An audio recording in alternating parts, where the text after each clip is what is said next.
نحمده ونصلي على رسوله الكريم أما بعد فأعوذ بالله من الشيطان الرجيم بسم الله الرحمن الرحيم قال تبارك وتعالى في القرآن المجيد والفرقان الحميد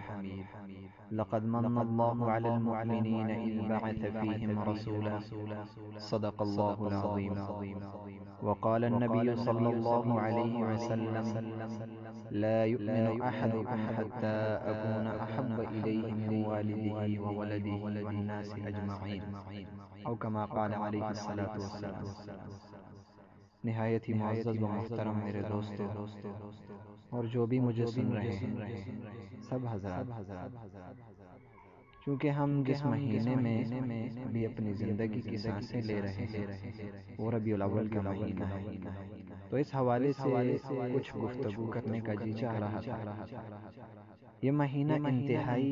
معزز اور انتہائی رحمت اور برکتوں والا مہینہ ہے. اس مہینے میں جناب رسول اللہ صلی اللہ علیہ وآلہ وسلم اس دنیا میں تشریف لائے تھے، جن کی سعادت سے اللہ رب العزت نے اس پوری کائنات کو بنایا.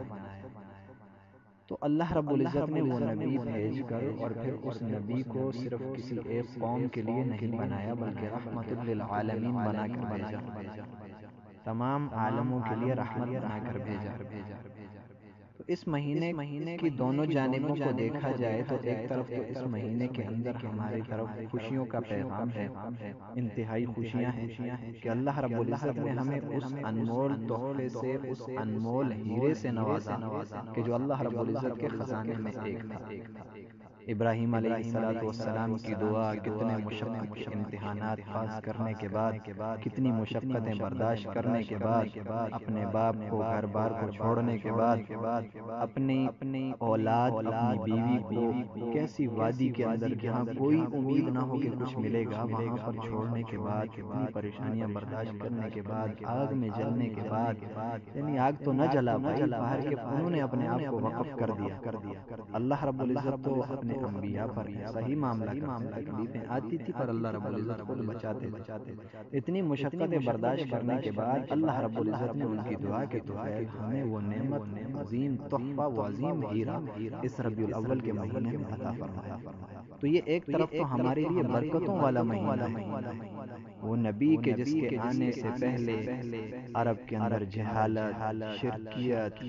کتنے برے کام، بیٹیوں کو زندہ درگور کیا جانا، گویا کہ مسلمانی کا تو کہیں پر نام و نشان نہ تھا. لیکن جب حضور نبی کریم صلی اللہ علیہ وآلہ وسلم آئے، صحابہ کی تربیت ہوئی، جماعتیں بنی، اللہ رب العزت کا دین کا بول بالا ہوا اور پھر دین کی روشنی چاروں طرف پھیلی. آج اسی نعمت کے طفیل ہم مسلمان آزاد ہیں، آزادی سے عبادت کر سکتے ہیں، اپنے اللہ سے مانگ سکتے ہیں، اپنے اللہ کی عبادت کر سکتے ہیں، نماز روزہ رکھ سکتے ہیں. تو یہ نبی کریم صلی اللہ علیہ وآلہ وسلم کی وہ محنت، ان کا آنا. چونکہ نبی علیہ السلام کی بعثت بھی اسی مہینے میں ہوئی تھی، تو یہ مہینہ ایک قسم کا نعمتوں کا اور خوشی کا مہینہ. لیکن دوسری طرف دیکھا جائے تو اسی مہینے میں حضور نبی کریم صلی اللہ علیہ وآلہ وسلم اس دنیا سے رحلت فرما گئے. اس پہلو کو دیکھا جائے تو یہ مہینہ ہمارے لیے انتہائی غمی کا مہینہ ہے. حضرت ابوبکر صدیق رضی اللہ تعالیٰ عنہ جیسی شخصیت پریشان، غمگین ہو کر بیٹھے ہوئے ہیں. حضور نبی کریم صلی اللہ علیہ وآلہ وسلم دنیا سے تشریف لے گئے، رحلت فرما گئے. دوسری طرف عمر رضی اللہ تعالیٰ عنہ عدالت کے پہاڑ، عدالت کا سرچشمہ، آج ان کی نظیر ملنا مشکل ہے. وہ دوسری طرف تلوار اٹھائے کھڑے ہیں کہ اگر کوئی شخص یہ کہے گا کہ نبی کریم صلی اللہ علیہ وآلہ وسلم دنیا سے چلے گئے، میں اس کی گردن اتار دوں گا. یعنی صحابہ اتنے پریشان، دل ان کے اتنے پریشان، گویا وہ خون کے آنسو رو رہے تھے. اتنی پریشانی کا دوسری طرف ہمارے لیے یہ مہینہ. تو اس مہینے کے اندر ہمیں وہ اعمال کرنے چاہیے تاکہ حضور نبی کریم صلی اللہ علیہ وآلہ وسلم کو اس سے خوشی ملے،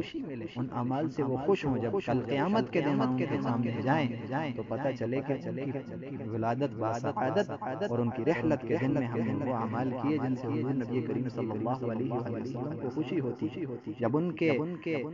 ہاتھ مبارک سے، ان کے ید مبارک سے جب ہم پانی پینے کے لیے جائیں گے تو کم از کم ایسا چہرہ ہمارے پاس ہونا چاہیے جو لے جا کر دکھا سکیں کہ یہی آپ کا امتی ہے، آپ کے نقش قدم پر چل کر آج آپ کے سامنے آیا. تو اس معزز مہینے کے اندر ہمیں وہ اعمال کرنے چاہیے کہ جن کے ساتھ حضور صلی اللہ علیہ وآلہ وسلم نے ہمیں بتایا کہ یہ میری سنتیں ہیں، یہ میرے طرز ہیں، یہ میرے طریقے ہیں، اپنی زندگی کو اپنے آپ زندگی کو اس کے مطابق بنانا ہے، اس پر چل کر دکھانا ہے۔ تو ہمیں انہی طریقوں کو اس مہینے کے اندر زیادہ اپنانا چاہیے، صدقے کرنے چاہیے، خیرات کرنی چاہیے، حضور نبی کریم صلی اللہ علیہ وآلہ وسلم پر کثرت سے درود بھیجنا چاہیے، ایسے معاملات نہیں کرنے چاہیے جن سے کسی کو تکلیف ہو، اگرچہ یہ معاملات جن سے کسی کو تکلیف ہو، دوسرے مسلمان کا حق مارنا، دوسرے مسلمان پر ظلم کرنا، غیبت کرنا، قتل عام کرنا، ناحق قتل کرنا، ناحق کسی کا حق مارنا، یہ ساری چیزیں جو ہیں یہ تو عام حالات میں بھی مسلمان کے لیے شیان شان نہیں ہے اور ایک حرمت کے درجے میں، ان سے بچنا تو انتہائی ضروری ہے ہر وقت میں، لیکن اس مہینے میں ہمیں انتہائی پرہیز کرنی چاہیے۔